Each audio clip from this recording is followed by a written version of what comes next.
mag-like and subscribe sa atin pong channel upang atin pong mas may parating sa nakararami ang kaligtasang hatid at mga aral sa atin na mabuting balita ng Panginoon na siyang nilalaman po ng bawat video sa ating channel. Sama-sama po natin kilalanin ang Panginoong Hesukristo para sa ating kaligtasan. Maraming salamat po. Simula pa na ang Panginoong Hesukristo ay tumungo na sa langit pagkatapos ng kanyang pagkabuhay habang pinagmamasdan siya ng kanyang mga disipulo. Ang sangkatauhan ay hindi na huminto sa pagtangkang alamin at bumatay sa Biblia kung kailan ang kanyang muling pagbabalik, ang second coming, na merong isang pinaniniwalaan ng isang relihiyon patungkol sa kanyang pagbabalik na ating titignan sa videong ito, na ayon sa kanila, ang pagbabalik ng Panginoong Hesukristo ay tumutukoy sa ating kasalukuyang buwan at ilang araw na nga lang ang bibilangin. Ito ay ang ipinagdaraos, ang Feast of Trumpets, ang kapistahan ng mga trumpeta na magaganap sa bansang Israel. Noon pa man, iba't ibang mga sekta at mga relihiyon ang naghahayag taon-taon sa pagdating ng ating Panginoong Hesukristo, na gaya din sa sinasabi sa isang video na ito.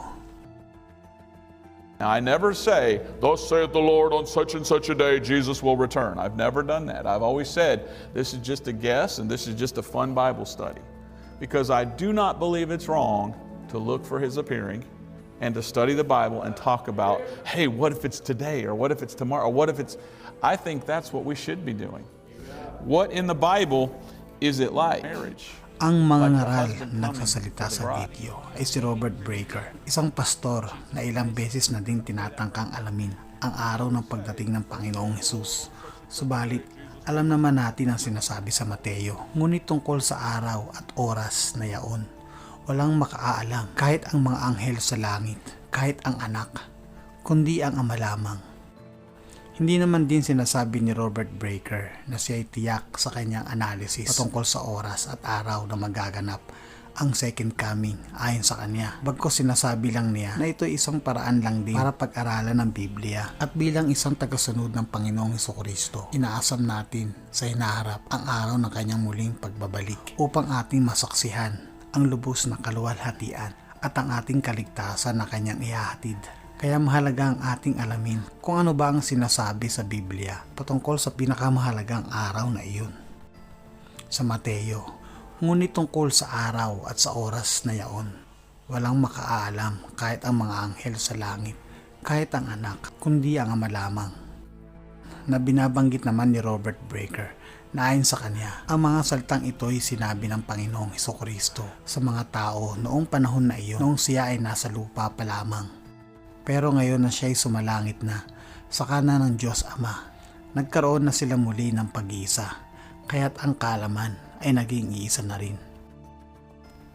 Na siya namang lumalabas sa mga nasusulat sa libro ng Revelations pagkaraan ng ilang taon matapos umakyat sa langit ang Panginoong Hesukristo pamamagitan ng Espiritu Santo kay Juan. Pinahayag sa kanya ng Diyos ang mga nasusulat sa libro ng Revelation na nagsisilbing babala para sa atin sa kasalukuyang panahon.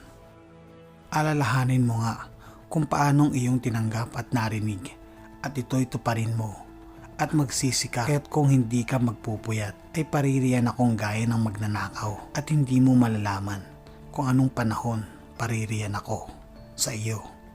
Na muli, ang Panginoong Hesukristo ay nagbibigay sa atin ng paalaala na bago ang kanyang pagdating, magbibigay siya ng mga senyales, mga signos, upang tayo magbalik loob na, dahil ang kanyang pagdating ay sa oras na hindi natin inaasahan, gaya ng isang magnanakaw sa gabi. Katulad din sa nasasaad sa 1 Thessalonica sa mga senyales na mangyayari muna, na magsisilbing babala para sa atin, na sinasabi, kapag sinasabi ng mga tao, tiwasay at panatagan lahat, biglang darating ang kapahamakan, hindi sila makakaiwas, sapagkat ang pagdating na ito ay tulad ng pagsumpong ng sakit ng tiyan ng isang babaeng manganganak. Ngunit wala na kayo sa kadiliman, mga kapatid, kaya't hindi kayo mabibigla sa araw na iyon na darating na parang magnanakaw. At sa verse 4 na sinasabi sa atin ng Panginoong Hesus na kung nakahingi na tayo ng kapatawaran sa Panginoong Diyos Ama ay hindi na tayo mabibigla sa pagdating niya na gaya ng isang parang magnanakaw. Subalit sa ipinapahayag ni Robert Breaker sa kanyang paniniwala na ang rapture ay magaganap bago magsimula ang tribulation, bagay na hindi ko sinasang-ayunan din. Ang mga propesiya na ito ay dumudugtong sa mga magaganap sa tribulation kung saan mangyayari direkta sa bansang Israel. At sa ating pagbabasa tungkol sa mga Bible prophecy, makikita natin na marami sa mga end times prophecy sa Biblia ay nagtatakda ng karamihan dito ay magaganap sa mismong bansa na ito. Katulad sa sinasabi sa Jeremias, ay sapagkat ang araw na yaon ay dakila na anupat walang gaya ni yaon. Siya ngang panahon ng kabagabagan ng Jacob, ngunit siya ay maliligtas doon. At ang kaugnayan ng magaganap sa paghihirap ng Jacob o ang bansang Israel sa tribulation ay wari sinasabi dito na ang panahon ng tribulation ay ididirektang mangyayari sa bansang Israel. Kagaya din sa isang propesiya na malinaw na susulat na sa huling araw, ang huling gera, ang The Battle of Armageddon ay magaganap sa lambakin ng Megiddo na matatagpuan sa Northern Israel. At sa Zacarias na sinasabi, sa araw na yaon, magkakaroon ng malaking pagtangis sa Jerusalem na gaya ng pagtangis kay Adad-Remon sa libis ng Megiddo. At sa Joel, aking pipisanin ang lahat ng bansa at aking ibababa sila sa libis ng Josaphat. At ako'y makikipagtanggol sa kanila roon dahil sa aking bayan at dahil sa aking manang Israel na kanilang pinangalat sa mga bansa at binahagi ang aking lupain. At sa pahayag, at tinipon sila sa dako ng Hebreo ay tinatawag na Armageddon. At ang mga huling araw, ang tribulation at ang galit ng Panginoon ay tiyak na mangyayari at magaganap kapag ibinuhos na ng Panginoon Diyos Ama ang kanyang galit sa sanlibutan na halos ang lahat ng propesiya ay sumisentro sa bansang Israel. Ang Panginoon ay nakipagtipan kay Abraham at sa kanyang magiging anak, subalit itinanggi naman nila ang Panginoong Hesukristo sa unang pagkakataon. At sa kanyang muling pagbabalik, ito'y muling sisentro sa kanila sa bansang Israel kung saan nagsimula ang lahat. At ang kasaysayan ng tao, ang pakikipagtipan ng Panginoong Diyos sa mga anak ng Israel. At dito rin magaganap ang pagtatapos, ang wakasan ng panahon na magaganap sa bansang ito, ang propesiya sa mga huling araw. Bagamat mayroong mga tao na naniniwala na ang Panginoong Hesukristo ay darating sa feast day, katulad sa nasusulat sa Colossians. Sino man nga ay huwag humatol sa inyo tungkol sa pagkain o pag-inom o tungkol sa kapistahan o bagong buwan o araw ng Sabath na isang anino ng mga bagay na magsisidating, ngunit ang katawan ay kay Kristo.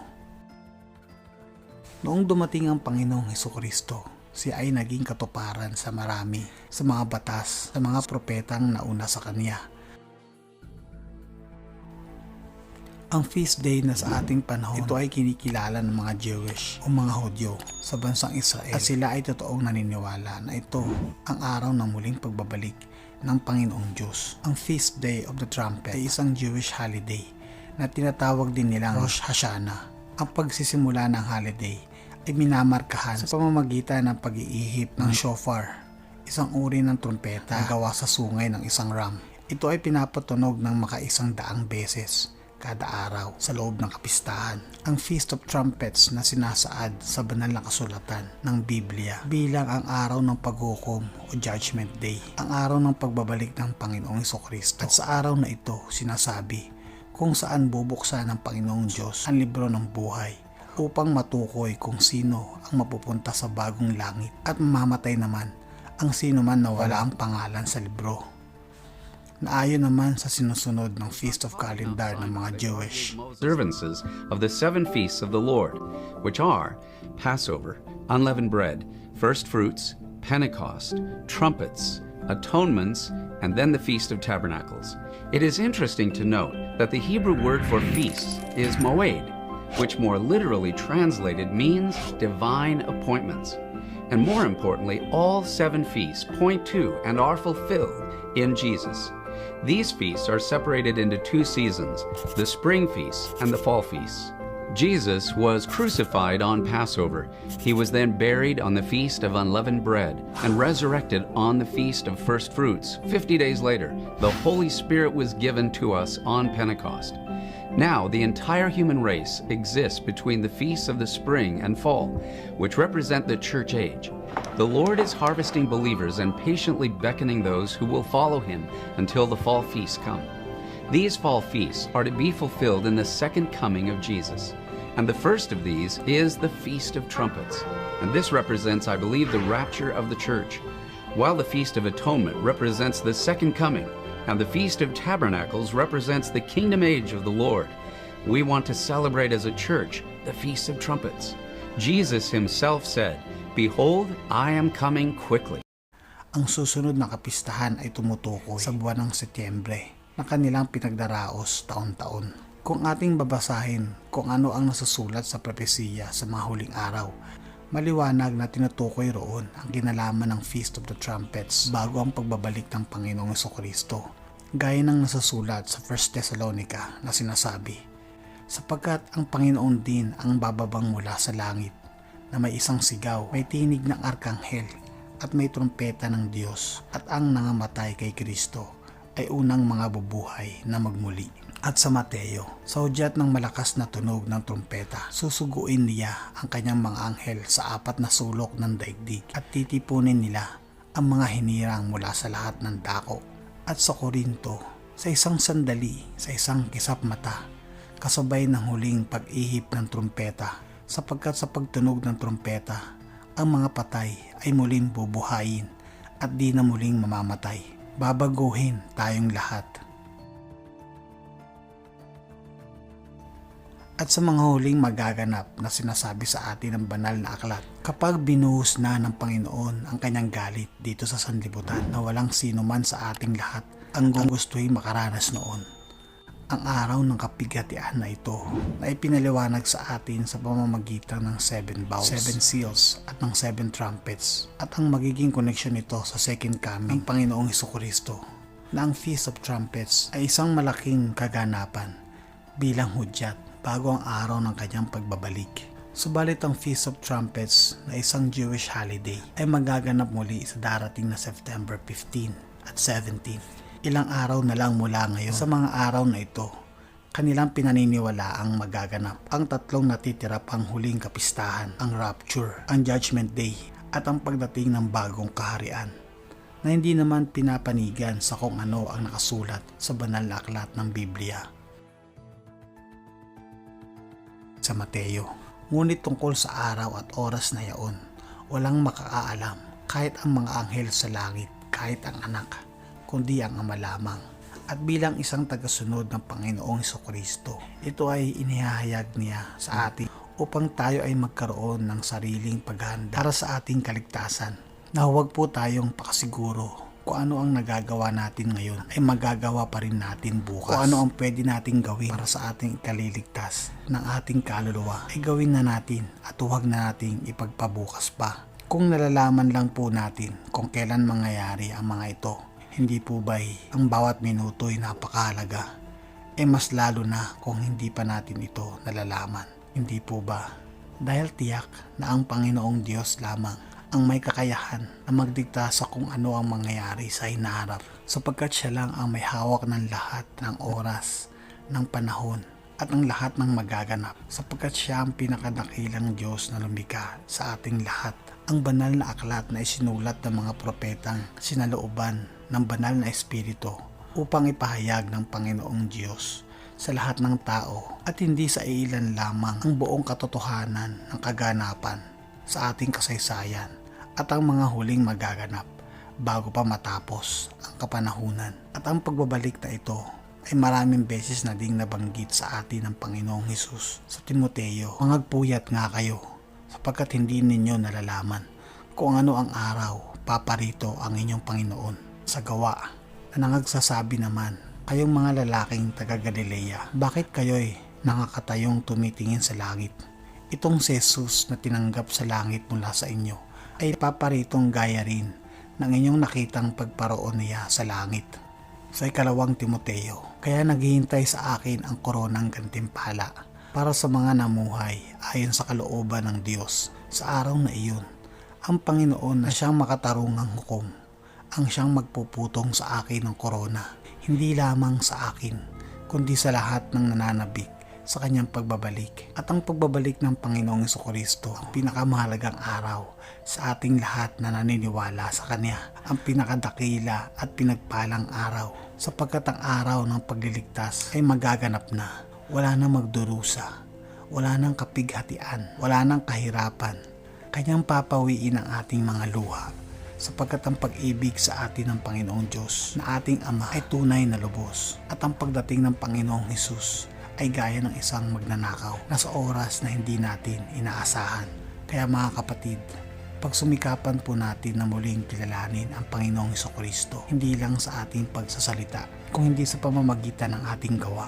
Simulan po nating magbasa ng Biblia nang sa gayon ay mabuksan ang ating kamalayan kung gaano kadakila at makatwiran ang ating Panginoong Diyos Ama, ang pagmamahal niya sa sanlibutan.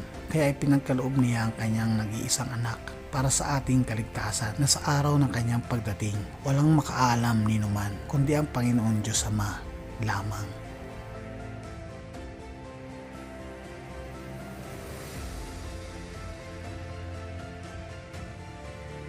Mga kapatid, ako po ay muli nagpapasalamat at kayo po ay nakaabot muli sa dulong bahagi ng ating video. Ako rin po ay lubos na nagpapasalamat sa inyo pong pagtangkilik sa ating mamunting channel. Hangad po nating lahat ang kaligtasan na ipinangako sa atin ng Panginoong Hesus sa muli niyang pagbabalik.